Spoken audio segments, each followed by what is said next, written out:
Hello everyone, welcome to the session. आज हम discuss करने जा रहे हैं ग्रेड 8 की साइंस और उसका 11 chapter force and pressure part 2।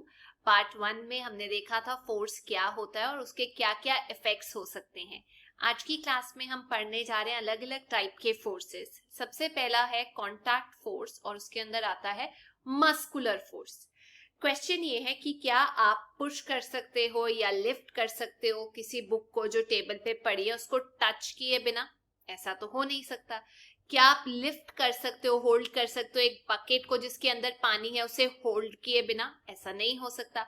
ये सब करने के लिए आपको फोर्स लगाना पड़ता है उस ऑब्जेक्ट के ऊपर और साथ में उसके कांटेक्ट में आना पड़ता है। तो ये एक तरीके का कांटेक्ट होता है जिसके जरिए आप किसी भी चीज के ऊपर फोर्स लगा सकते हो सकता है वो कांटेक्ट आप स्टिक के साथ कर रहे हो या एक रस्सी के साथ कर रहे हो। जैसे आपका स्कूल बैग है, आप वो उठाते हो, एक पानी की बाल्टी उठाते हो, तो ये जो फोर्स लग रहा है ये कहाँ से आता है? क्या हम ये कह सकते हैं जो फोर्स लग रहा है ये हमारे मसल्स का काम है जो बॉडी के अंदर है? तो ये इस तरीके का फोर्स जिसमें मसल्स एक्ट करते हैं उसे हम बोलते हैं मस्कुलर फोर्स। आपने पिछली क्लासेस में पढ़ा है कि जो मसल्स हैं वो हमारी बॉडी के अंदर अलग अलग तरीके की मूवमेंट करते हैं, बेंडिंग करने में हेल्प करते हैं हमारी बॉडी को। इवन जो हम सांस लेते हैं लंग्स के जरिए उसमें हमारे जो डायाफ्राम है वो मूव करते हैं, वो भी एक तरीके के मसल्स होते हैं, ऊपर नीचे मूव करते हैं जिस वजह से हम सांस ले सकते हैं। और भी बहुत सारे एग्जाम्पल्स हैं जिसमें जो हमारी मसल्स हैं वो इन्वॉल्व होती हैं, जैसे कि आप कह सकते हो बीटिंग ऑफ हार्ट या फिर मूवमेंट ऑफ हैंड्स या लेग्स का हिलना। इन सब में मसल्स इन्वॉल्व हैं। सिमिलरली जो एनिमल्स हैं वो भी मसल्स का यूज करके कोई फिजिकल एक्टिविटी, कोई काम कर सकते हैं, जैसे बुलक कार्ट को ड्रॉ करना। हॉर्सेस जो हैं, डंकीज जो हैं, कैमल्स जो हैं, उनको यूज किया जाता है अलग अलग काम के लिए। तो ये सब काम करने के लिए वो मस्कुलर फोर्स का यूज करते हैं। जब मस्कुलर फोर्स अप्लाई किया जाता है वो तभी एक्ट करता है जब चीजें जो हैं वो कांटेक्ट में होती हैं, तो इसीलिए हम इसको बोलते हैं कांटेक्ट फोर्स। पेपर को उठाना है, फोन को उठाना है, आपका कांटेक्ट में होना बहुत जरूरी है।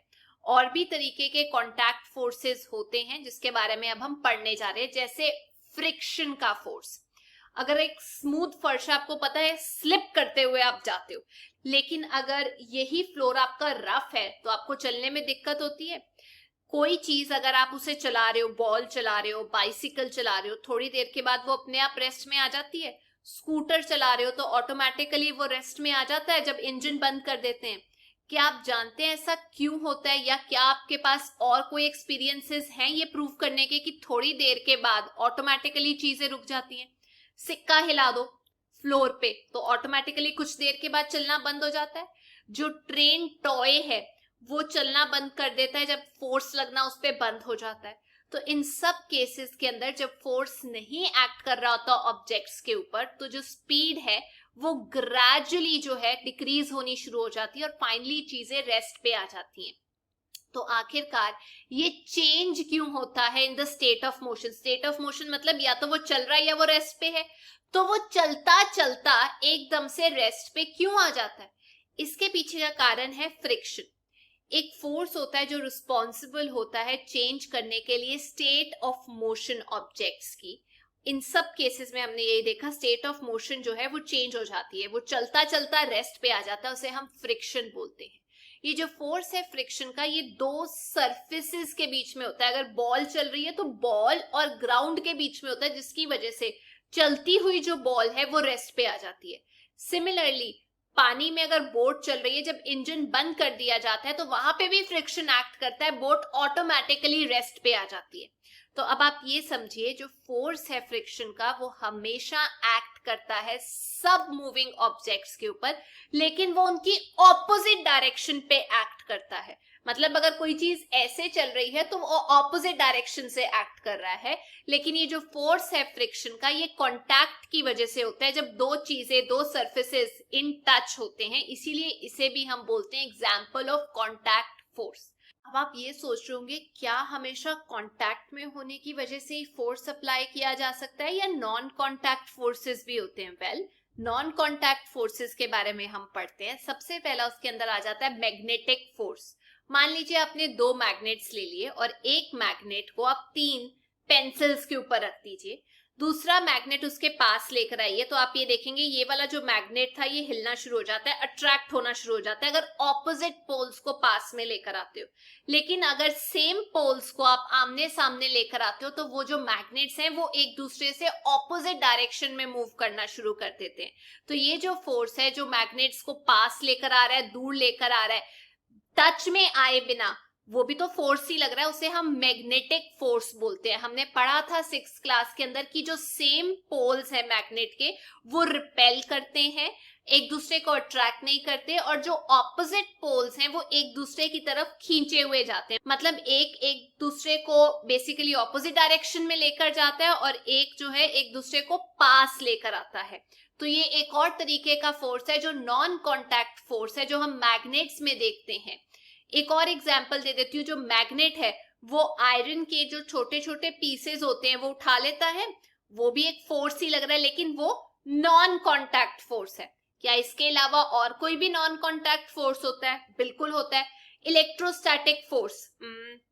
जैसे आपने देखा होगा स्केल अगर आप ऐसे करके सिर पे थोड़ी देर के लिए मलते हैं और छोटे छोटे पीसेस पड़े होते हैं अगर पेपर के, तो वो अट्रैक्ट हो जाते हैं।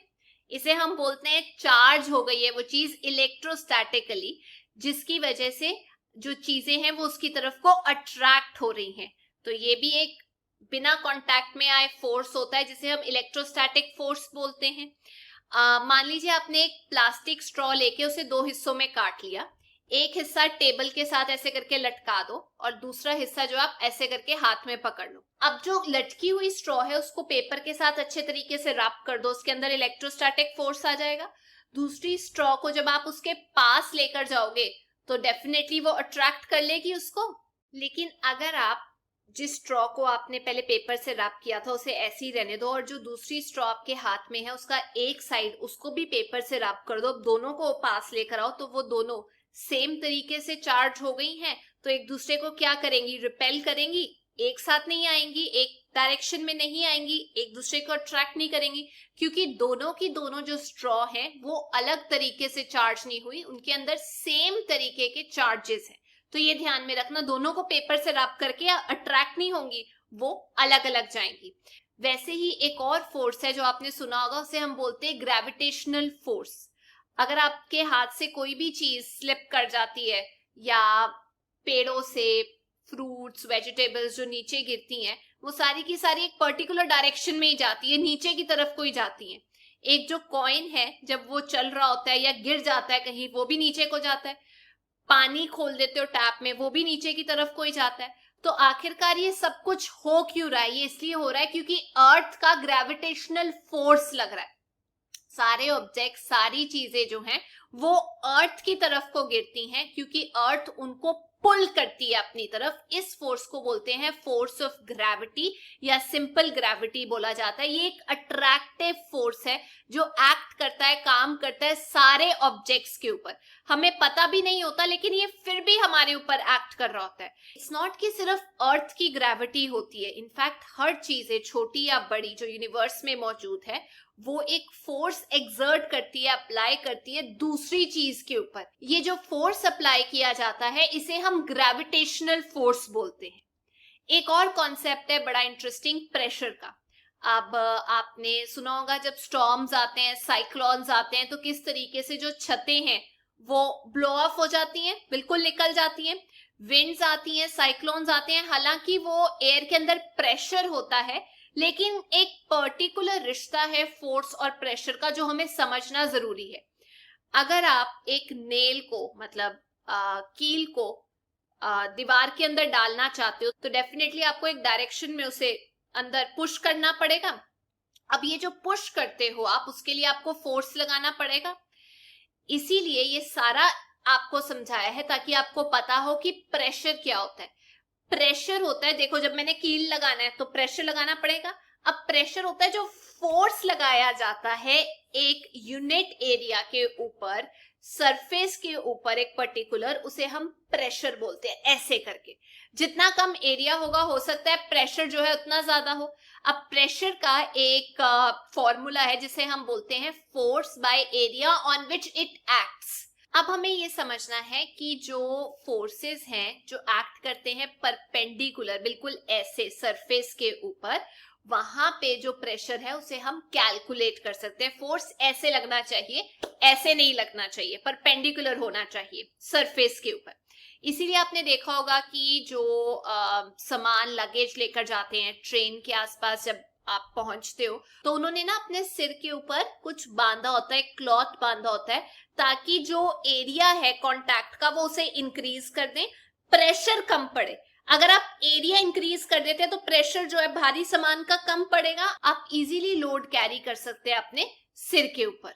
तो फंडा क्लियर, अगर एरिया छोटा है प्रेशर ज्यादा हो जाएगा उस सरफेस के ऊपर, अगर आप सेम फोर्स लगा रहे हो। लेकिन अगर एरिया ज्यादा है प्रेशर मिनिमाइज हो जाएगा अगर आप सेम फोर्स लगा रहे हो। ये ऑपोजिट एक्ट करते हैं, तो ये चीजें ध्यान रखना। अब हमने पढ़ लिया कि प्रेशर जो है वो कैसे एक्ट करता है, क्या होता है। तो क्या आपने देखा है जो आपके बैग के जो फट्टे होते हैं या स्ट्रैप्स होते हैं वो ज्यादा थिन नहीं होते, वो ब्रॉड होते हैं, ताकि जो प्रेशर है वो इक्वली डिस्ट्रीब्यूट हो जाए। क्लियर? अब ये जो प्रेशर है क्या सिर्फ ये हमें सॉलिड के अंदर देखने को मिलता है या लिक्विड्स और गैसेस भी प्रेशर एक्सर्ट करते हैं किसी चीज के ऊपर? इसका एग्जाम्पल देती हूँ। मान लीजिए एक पाइप ले ली आपने 15 सेंटीमीटर की और उसका डायामीटर है 5 से 7.5 सेंटीमीटर तक का। एक एंड पे आप उसके बलून लगा दो, अच्छे से बंद कर देना, या रबड़ की शीट लगा दो। जब उसके अंदर पानी डालना शुरू करोगे तो आप देखोगे कि जो रबड़ की शीट है, जो बलून है, वो बल्ज आउट होना शुरू हो जाएगा, डिपेंडिंग ऑन कि आप कितना पानी डाल रहे हो। वैसे ही अगर आप एक बॉटल लेते हो और उसके साइड पे आप एक होल सा करके वहां से एक ग्लास ट्यूब निकाल दो और साइड पे उसके एक बलून या कुछ इलास्टिक सा डाल दो, तो आप देखोगे कि जो पानी है वो वहां पे उस चीज को फुला रहा है, प्रोट्रूड कर रहा है। तो इन दोनों एग्जाम्पल से हमने ये सीखा कि जो पानी है, जो लिक्विड है, वो भी कंटेनर की साइड्स के ऊपर प्रेशर अप्लाई कर रहा है। ठीक है, इट्स नॉट दैट कि सिर्फ सॉलिड चीजें ही प्रेशर के ऊपर एक्ट करती हैं, लिक्विड भी एक्ट करते हैं। अब आप एक बॉटल ले लो, ठीक है, उसके नीचे ना होल्स कर दो सेम हाइट पे, तो आप देखोगे जो पानी निकल रहा है वो सेम डिस्टेंस तक निकल रहा है, मतलब कितना एरिया वो पानी कवर कर रहा है वो सेम है। तो जो लिक्विड है वो एक्सर्ट करते हैं pressure on the walls of container, ये बात सच है। अब आगे बात करते हैं, जब आप बलून को इन्फ्लेट करते हो अपने मुंह से तो डेफिनेटली उसको बंद कर लेते हो एक एंड को, ताकि हवा बाहर की तरफ को ना निकले। अगर बलून्स के अंदर होल हो तो हवा निकलनी शुरू हो जाती है। तो क्या हम कह सकते हैं कि जो गैसेस हैं वो भी प्रेशर एक्सर्ट करती हैं कंटेनर के ऊपर? टायर पंचर हो जाता है, हवा निकलनी शुरू हो जाती है, क्यों? क्योंकि प्रेशर एक्सर्ट किया जा रहा है। तो ये जो प्रेशर है ये एटमॉस्फेयर में भी मौजूद होता है। हमारे आसपास जो हवा है वो बहुत किलोमीटर तक है हाइट पे, और वो जो हवा है जो प्रेशर एक्सर्ट करती है उसे हम एटमॉस्फेरिक प्रेशर बोलते हैं। प्रेशर हम ये बोल सकते हैं फोर्स पर यूनिट एरिया कितना होता है उसे हम प्रेशर बोलते हैं। अब मान लीजिए आपने एक यूनिट एरिया ले लिया और उसके ऊपर एक लंबा सा सिलेंडर खड़ा कर दो जिसके अंदर बेसिकली हवा है। तो जो फोर्स ऑफ ग्रेविटी लग रही है उस हवा के अंदर, जो उसको नीचे की तरफ को पुश कर रहा है हवा को, उसे हम एटमॉस्फेरिक प्रेशर बोलते हैं।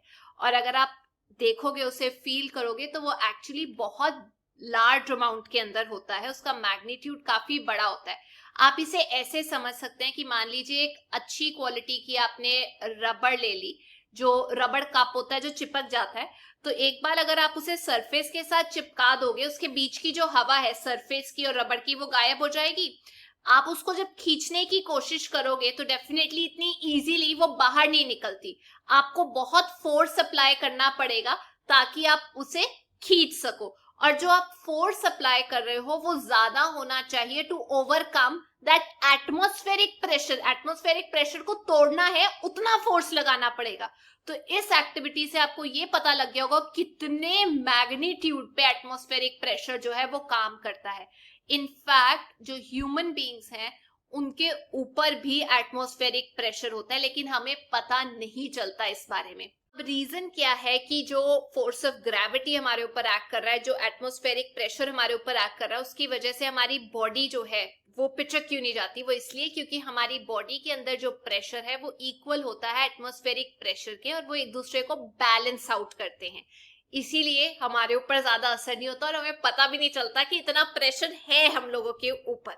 अब ऐसा ही एक केस हुआ, ऑटो वन ग्यूरिक जो एक जर्मन साइंटिस्ट हैं, उन्होंने 17th सेंचुरी के अंदर एक पंप इन्वेंट किया जो बाहर निकाल सकता है हवा को एक वेसल के अंदर से। तो उन्होंने एक पंप के मदद से डिमॉन्स्ट्रेट किया कि कितना फोर्स होता है एयर प्रेशर का। उन्होंने ना 2 खाली मेटल के हेमिस्फेयर ले लिए जिनका डायामीटर 51 सेंटीमीटर था और उसके अंदर से हवा निकाल ली। दोनों को उन्होंने जोड़ दिया और 8-8 घोड़े दोनों साइड लगा दिए जो उनको अलग खींच रहे थे। जो एटमॉस्फेरिक प्रेशर है उसका फोर्स इतना ज्यादा था कि जो हेमिस्फेयर है, टूटे हुए हिस्से हैं, वो एक दूसरे से अलग हो ही नहीं पा रहे थे 8-8 घोड़ों के होने के बावजूद। तो ये थी आज की क्लास। आई होप आप लोगों को समझ में आ गया अलग अलग तरीके का फोर्स क्या होता है, कॉन्टैक्ट नॉन कॉन्टैक्ट फोर्स क्या होता है, और एटमॉस्फेरिक प्रेशर क्या कुछ कर सकता है। अगर आपको ये वीडियो अच्छी लगी तो please make sure you like, share and subscribe. हम नेक्स्ट क्लास में मिलेंगे। Till then take care, bye bye.